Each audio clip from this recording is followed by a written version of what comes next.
আসসালামু আলাইকুম, welcome to রান্নাবান্না ঘর।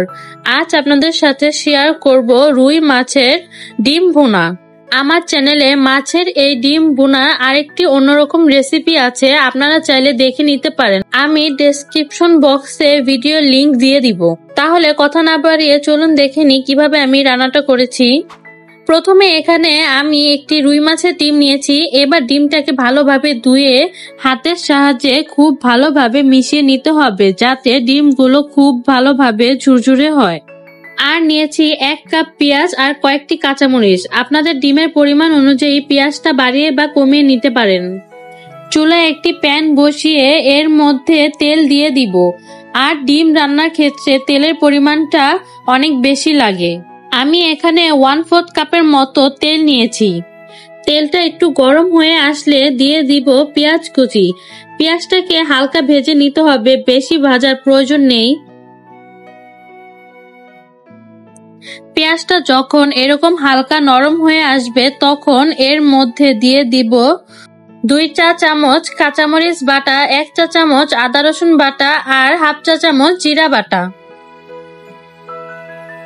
পেঁয়াজের সঙ্গে কিছুক্ষণ ভেজে নিব, যাতে এর কাঁচা স্মেলটা চলে যায়।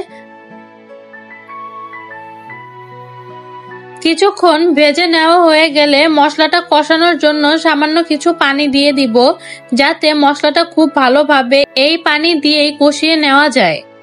এবার দিয়ে দিব 2 চা চামচ হলুদের গুঁড়ো, 1 চা চামচ মরিচের গুঁড়ো আর 1 চা চামচ ধনিয়ার গুঁড়ো। স্বাদ মতো কিছুটা লবণ দিয়ে দিব। এবার মশলাটাকে খুব ভালোভাবে কষিয়ে নিতে হবে, মশলা থেকে তেলটা ছেড়ে দেওয়া পর্যন্ত। দেখতেই পাচ্ছেন আমার মশলাটা খুব ভালোভাবে কষিয়ে নেওয়া হয়ে গিয়েছে। এখন সেই মাছের ডিমগুলো মশলার মধ্যে দিয়ে দিব। আর ডিম দেওয়ার সাথে সাথেই খুব ভালোভাবে নেড়ে মিশিয়ে নিতে হবে, না হলে দলা পেকে যেতে পারে। এবার ডিমটাকেও মশলার সঙ্গে খুব ভালোভাবে 2 থেকে 3 মিনিটের মতো কষিয়ে নিব। এই তো ডিমগুলো খুব ভালোভাবে কষিয়ে নেওয়া হয়ে গিয়েছে। দেখতে পাচ্ছেন ডিমগুলো খুব ঝরঝরা হয়েছে। এখন এর মধ্যে পানি দিয়ে দিব। পানিটা দিয়ে কিছুক্ষণ ঢেকে রান্না করে নিব। 5 মিনিট পর ঢাকনাটা উঠিয়ে কয়েকটি কাঁচামরিচ দিয়ে দিব। একটু নেড়ে চেড়ে আবারও ঢাকনা দিয়ে রান্না করে নিব, পানিটা পুরো শুকিয়ে যাওয়ার আগে পর্যন্ত। আর এই তো দেখতে পাচ্ছেন পানিটা প্রায় টেনে নিয়েছে। যেহেতু এই বর্ষার সময় মাছের অনেক ডিম পাওয়া যায়, তাই আপনারাও এই রেসিপিটি খুব সহজে বাসায় তৈরি করতে পারবেন। এটা দেখতেও যেমন সুন্দর লাগছে, খেতেও আরো বেশি মজা লাগবে।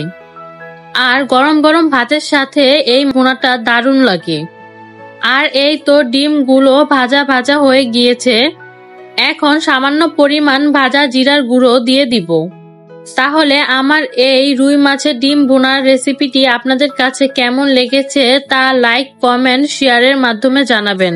আর এরকম নতুন নতুন রেসিপি পেতে আমার চ্যানেলটাকে অবশ্যই সাবস্ক্রাইব করবেন এবং পাশে থাকা বেল আইকন বাটনটি অন করে দিবেন।